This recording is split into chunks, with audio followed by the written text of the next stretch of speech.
السلام عليكم ورحمة الله وبركاته. إن الحمد لله نحمده ونستعينه ونستغفره ونؤمن به ونتوكل عليه ونعوذ بالله من شرور أنفسنا ومن سيئات أعمالنا. من يهد الله فلا مضل له ومن يضلل فلا هادي له.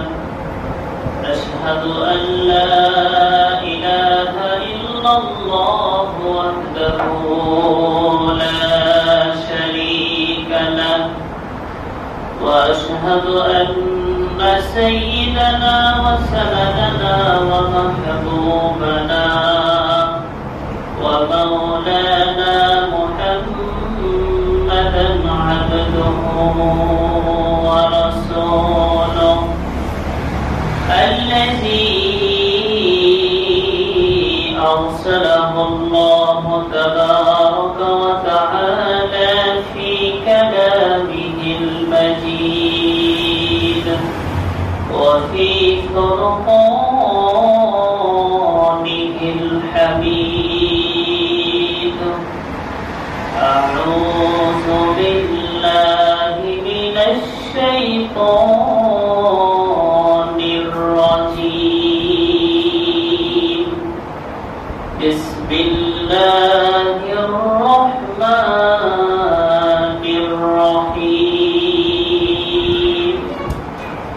وما أرسلناك إلا رحمة للعالمين.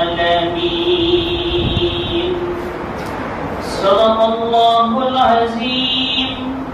وقال الله تبارك وتعالى: قل إن كنتم تحبون الله فاتبعوني يحببكم الله ويغفر لكم ذنوبكم والله غفور رحيم. صدق الله العظيم. وقال رسول الله صلى الله عليه وسلم: من أحب سنتي فقد أحبني ومن أحبني كان معي في الجنة. صدق الله المولانا العظيم. আমরা সকলে নামাজের মধ্যে যে দুরূদ শরীফ পড়ি, দরুদ ইব্রাহিম তেলাওয়াত করি। আল্লাহুম্মা সাল্লি আলা মুহাম্মাদ ওয়া আলা আলি মুহাম্মাদ কামা সাল্লাইতা আলা ইব্রাহিম ওয়া আলা আলি ইব্রাহিম ইন্নাকা হামিদুম মাজিদ। আল্লাহুম্মা বারিক আলা মুহাম্মাদ ওয়া আলা محمد كما باركت على إبراهيم وعلى آل إبراهيم إنك حميد مجيد. الحمد لله. আল্লাহ তাআলা দরবারে লাখো কোটি শুকরিয়া যে মহান আল্লাহ সুবহানাহু ওয়া তাআলা আমাদেরকে পবিত্র জুমার নামাজ আদায় করার উদ্দেশ্যে মসজিদ আসার বছর তৌফিক দান করেছেন। সাথে সাথে কোরআন ও হাদিসের আলোকে সংক্ষিপ্ত গুরুত্বপূর্ণ কিছু কথাবার্তা বলার ও শোনার জন্য যে মহান আল্লাহ সুবহানাহু ওয়া তাআলা আমাদেরকে তৌফিক দান করলেন, সেই আল্লাহ পাক রব্বুল আলামিন আমাদেরকে যে সমস্ত নিয়ামতের ভিতরে ডুবিয়ে রেখেছেন, আল্লাহ তাআলা আমাদেরকে অসংখ্য অগণিত নিয়ামত দান করেছেন। যেমন আল্লাহ তাআলা আমাদেরকে এই পৃথিবীর সবকিছু বোঝার জন্য আমাদেরকে আকল দিয়েছেন, বিবেক দিয়েছেন, বুদ্ধি দিয়েছেন। আল্লাহ তাআলা আমাদেরকে চক্ষু দিয়েছেন আল্লাহ তাআলা আমাদেরকে শোনার জন্য কান দিয়েছেন, কথা বলার জন্য মুখ দিয়েছেন, কাজ করার জন্য হাত পা দিয়েছেন। আল্লাহ পাক রব্বুল আলামিন আমাদেরকে অসংখ্য অগণিত নিয়ামত দিয়ে এই দুনিয়াতে আল্লাহ তাআলা আমাদেরকে ভরিয়ে রেখেছেন। আল্লাহর দেওয়া সমস্ত নিয়ামতের কথা স্মরণ করে আমরা সকলেই আমাদের অন্তরের অন্তঃস্থল থেকে মহব্বতের সাথে জোরে সোরে শুকরিয়া আদায় করি, বলি আলহামদুলিল্লাহ। সাথে সাথে লক্ষ কোটি দরুদ সালাম প্রেরণ করি আমাদের নবী, আখিরি নবী, রাহমাতুল লিল আলামিন, শফিউল মুসলিমিন, খাতামুন নবিয়্যিনের শানে। আমরা সকলেই দুরূদ শরীফ পড়ি, সকলেই পড়ি সাল্লাল্লাহু আলাইহি ওয়াসাল্লাম।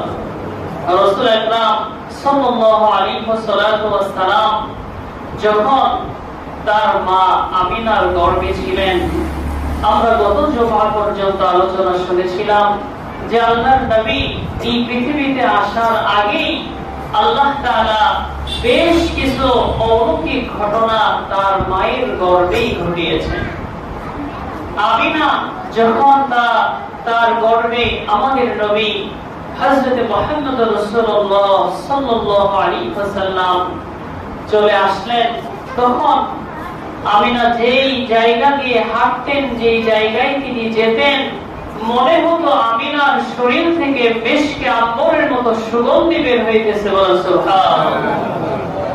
এমন সুগন্ধি, এটা মক্কার কোন বাজারের কোন দোকানের সুগন্ধি নয়। এত সুন্দর সুগন্ধি মক্কার মানুষ কখনো শুনে নাই। এমন সুগন্ধি আমিনার শরীর থেকে বের হতো। কিন্তু তার স্বামী নাই, আব্দুল্লাহ তিনি মারা গিয়েছেন। স্বামী না থাকলে তার সেই সময়কার একটা নিয়ম ছিল যে যেই মহিলার স্বামী মারা যায় সেই মহিলার সুগন্ধি ব্যবহার করা নিষেধ। কিন্তু সমাজে কানাঘুষা শুরু হয়ে গেল যে আমিনার স্বামী মারা গিয়েছে, কিন্তু এত সুন্দর সুগন্ধি সে কই পায়, কেন ব্যবহার করে, কারণ কি? আব্দুল মুত্তালিব নবীজির দাদা, তাকেও বিচার দেওয়া হলো।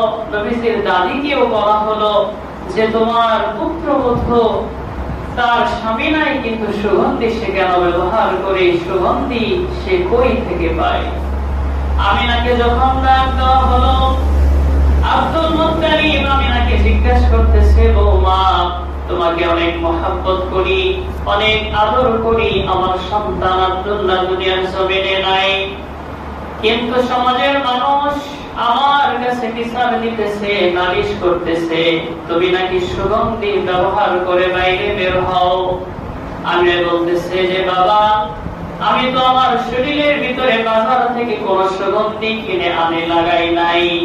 আমার শরীর থেকে আমি যদি একটা থুতু নিক্ষেপ করি, সেই থুতুর ভিতরেও সুগন্ধি বের হয়ে দুনিয়ার ভিতরে ছড়িয়ে যায়। বলেন সুবহানাল্লাহ।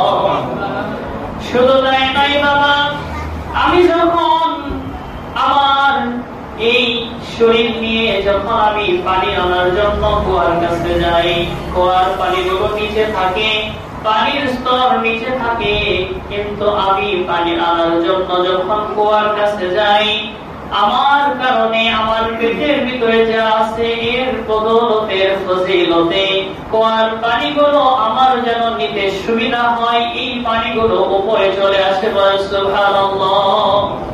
অন্যান্য মহিলারাও বলে, আমি না, তুমি যাও না, তুমি যদি কুয়া থেকে চলে যাও তাহলে এই পানিগুলো আবার নিচে চলে যায়, আমাদের পানিগুলো উঠাইতে কষ্ট হয়ে যায়। শুধু তাই নয়, যখন আমি রৌদ্রের ভিতরে বের হই, আমি খেয়াল করে দেখি যে কে জানি সূর্যের আলোটাকে আমার শরীরে লাগতে দেয় না, আকাশের মেঘগুলো এসে আমার জন্য ছায়া হয়ে যায়। বলেন সুবহানাল্লাহ। শুধু তাই নয়, আমিনা তার শ্বশুর বাবাকে বলতেছে যে বাবা, আমি যখন মক্কার ভিতরে শক্ত উত্তপ্ত বালুর ভিতরে বাইরে বের হই, মরুভূমি অনেক শক্ত বালু থাকে, পাথর থাকে, আমি দেখতে পাই যে আমি পা দেওয়ার সাথে সাথে সেই উত্তপ্ত পাথরটা, আমি পা রাখার সাথে সাথে সেই উত্তপ্ত বালুটা আমার জন্য ঠান্ডা হয়ে যায়। সুবহানাল্লাহ।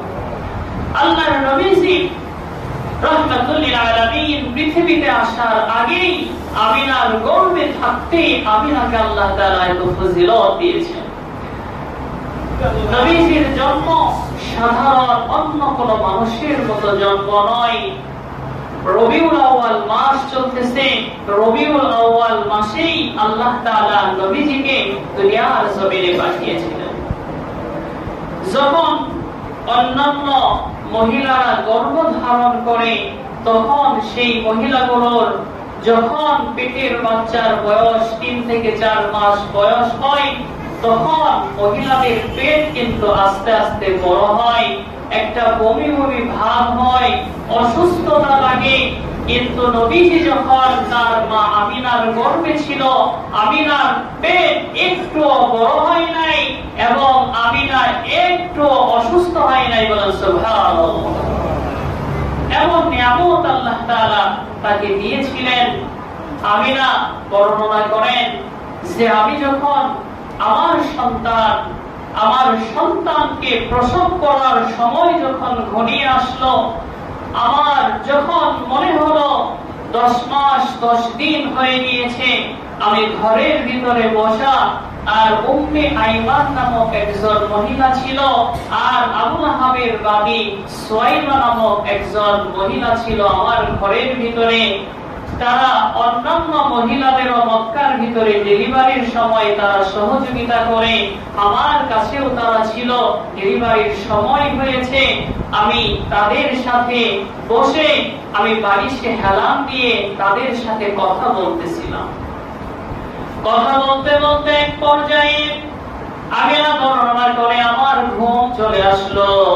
আমি যখন ঘুমিয়ে গেলাম, আমার ঘরের ভিতরে উম্মে আইমান ছিল এবং সুয়াইবা ছিল। যখন আমার ঘুম চলে আসলো, স্বপ্নের ভিতরে আমি দেখতে পেলাম যেন নূর আমার ঘরের ভিতরে এসে পুরা ঘরটাই নূরে নূরান্বিত হয়ে গিয়েছে। বলেন সুবহানাল্লাহ। নূর, শুধু নূর, আলো আর আলো। এমন সুন্দর নূর তিনি দেখতে পেলেন। হঠাৎ করে দেখতেছেন নূরের আলোর ভিতরে 3 জন মহিলা দেখা যায়। কয়জন বলেন? 3 জন মহিলা দেখা যায়। আমিনা চিনে না, সে একজন মহিলার দিকে ইশারা করে বলতেছেন, আপনাকে তো চিনলাম না, আপনি কে? সে বলতেছে, আমি হলাম পৃথিবীর আদি বাবা আদম আলাইহিস সালাতু ওয়াস সালামের স্ত্রী হাওয়া আলাইহি ওয়াসাল্লাম। বলেন সুবহানাল্লাহ। আরেকজনের দিকে লক্ষ্য করে আমিনা বলে, স্বপ্নের ঘরে তিনি বলতেছেন, তোমাকে তো চিনলাম না, আপনাকে চিনলাম না, আপনি কে? তখন সে পরিচয় দিতেছে, আমি হলাম ঈসা নবীর মা মারিয়াম আলাইহিস সালাম। সুবহানাল্লাহ। আরেকজনের দিকে লক্ষ্য করে বলতেছে, আপনাকেও তো চিনলাম না, আপনি কে? তখন বলতেছে, আমি হলাম ফেরাউনের স্ত্রী আসিয়া। বলেন সুবহানাল্লাহ। আমিনা স্বপ্নের ভিতরে জিজ্ঞাসা করলেন যে, আপনারা কেন আমার কাছে এসেছেন, আমার ঘরে এসেছেন, কারণ কি? হযরত হাওয়া আলাইহিস সালাম, হযরত মারিয়াম আলাইহিস সালাম, হযরত আসিয়া আলাইহিস সালাম, তারা 3 জন একত্রে উত্তর দিল, হে আমিনা, আমরা 3 জন তোমার কাছে এসেছি, তোমার ঘরের কাছে এসেছি। আল্লাহ পাক রব্বুল আলামিন আমাদের 3 জনকে পাঠিয়েছেন।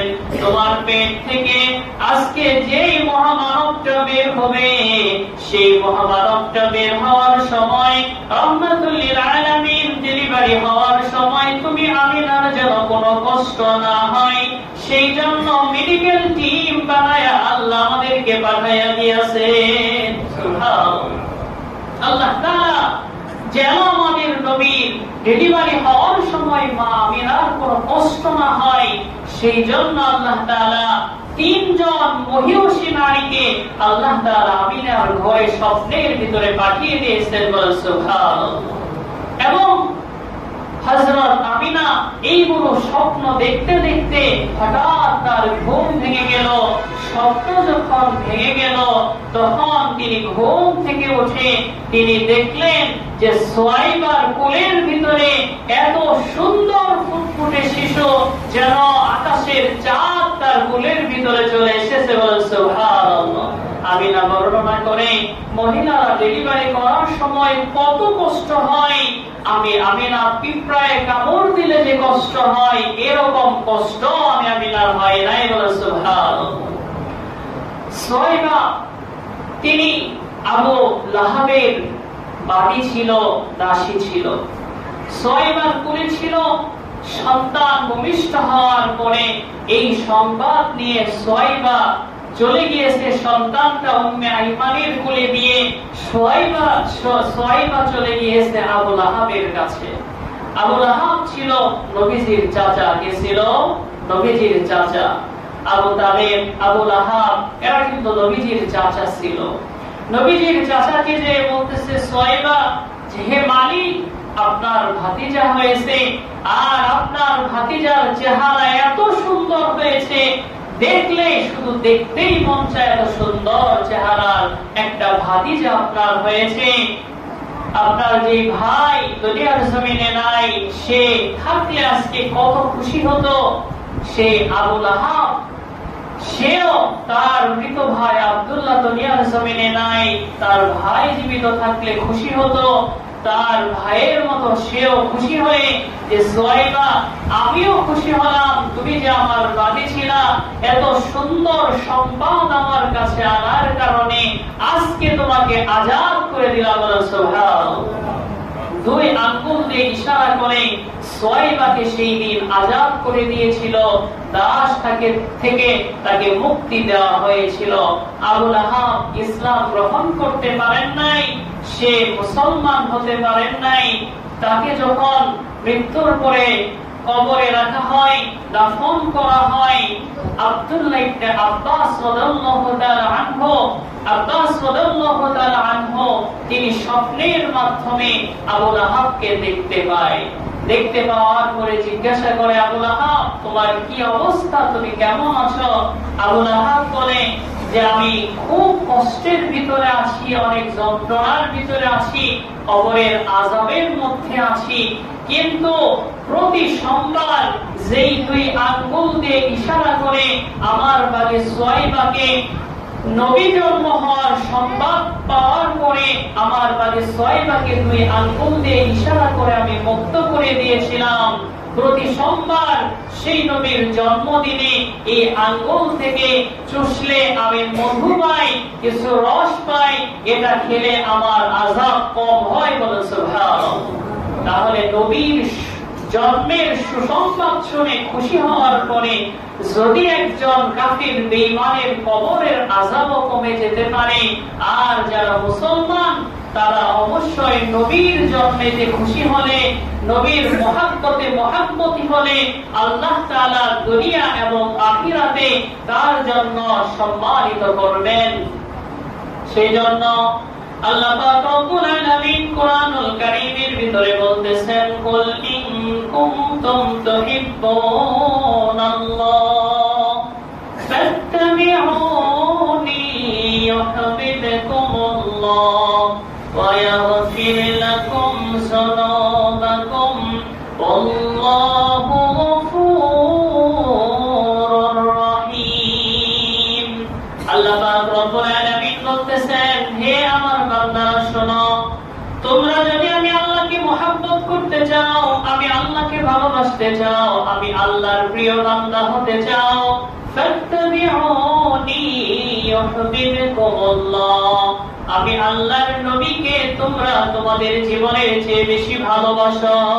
সুবহানাল্লাহ। আল্লাহ তাআলা বলতেছেন, যখন তোমরা নবীজিকে তোমাদের জীবনের চেয়ে বেশি ভালোবাসবে, ওয়ায়াগফির লাকুম যুনুবাকুম, আমি আল্লাহ তোমাদের জিন্দেগীর সমস্ত গুনাহ মাফ করে দেব। সুবহানাল্লাহ। ওয়ায়াগফির লাকুম যুনুবাকুম, আমি আল্লাহ তোমাদের গুনাহ মাফ করে দিব। আল্লাহু গফুরুর রহিম, নিশ্চয় আমি আল্লাহ ক্ষমাশীল এবং দয়ালু। আল্লাহ তাআলা ক্ষমাশীল এবং দয়ালু, তিনি আমাদেরকে মাফ করবেন যদি আমরা নবীজিকে বেশি মহব্বত করি, বেশি ভালোবাসি। নবীজি হাদিসের ভিতরে একই কথা বলেছেন, মান আহাব্বা সুন্নতি, যেই ব্যক্তি আমি নবীর সুন্নতকে মহব্বত করবে, তার চলনে বলনে কথা বার্তায় কাজে কর্মে সব সময় তার জীবনে সুন্নতের ইত্তিবা করবে। খাওয়ার সময় সুন্নত রয়েছে, ঘর থেকে বের হওয়ার সময় সুন্নত রয়েছে, ব্যবসা করার সময় সুন্নত রয়েছে, চাকরি করার সময় সুন্নত রয়েছে, প্রতিটা ক্ষেত্রে মানুষের সুন্নত রয়েছে। নবীজি বলেছেন, যখন কোন বান্দা আমি নবীজির সুন্নতকে মহব্বত করবে, মান আহাব্বা সুন্নতি ফাকাদ আহাব্বানি, সেই ব্যক্তি আমি নবীর সুন্নতকে মহব্বত করা মানে সেই ব্যক্তি যেন আমি নবীজিকে মহব্বত করব। সুবহানাল্লাহ। আর যে ব্যক্তি নবীজিকে মহব্বত করবে, নবীজি বলেছেন, ওয়ামান আহাব্বানি কানা মাই ফিল জান্নাহ, যেই ব্যক্তি নবীজিকে মহব্বত করবে, ভালোবাসবে, নবীজি বলেছেন সেই ব্যক্তি আমি নবীর সাথে জান্নাতে থাকবে। সুবহানাল্লাহ। সেই জন্য সম্মানিত হাজিরিন, রবিউল আউয়াল মাস নবীজির জন্মের মাস, আমরা নবীজির সুন্নতকে বেশি থেকে বেশি মহব্বত করব, ভালোবাসবো। রাসূল আকরাম সাল্লাল্লাহু আলাইহি ওয়াসাল্লাম আরেকটা হাদিসের ভিতরে বলেছেন, লা ইউমিনু আহাদুকুম হাত্তা আকুনা ইলাইহি মিন ওয়ালিদিহি ওয়া ওয়ালাদিহি ওয়ান নাসি আজমাইন, একজন ব্যক্তি ততক্ষণ পর্যন্ত প্রকৃত মুমিন হতে পারবে না, প্রকৃত মুসলমান হতে পারবে না, যতক্ষণ না পর্যন্ত সেই ব্যক্তির সন্তানের চেয়ে, সেই ব্যক্তির সম্পদের চেয়ে, সেই ব্যক্তির জীবনের চেয়ে নবীজিকে বেশি মহব্বত না করবে। সুতরাং আমাদের সব কিছুর চেয়ে নবীজিকে বেশি মহব্বত করতে হবে। আল্লাহ তাআলা আমাদের সবাইকে আমাদের জীবনের চেয়ে বেশি নবীজিকে মহব্বত করার, নবীজির সুন্নতের ইত্তিবা করার তৌফিক দান করুক। আমরা সকলে বলি আমিন। ওয়া আখিরু দাওয়ানা আলহামদুলিল্লাহি রাব্বিল আলামিন।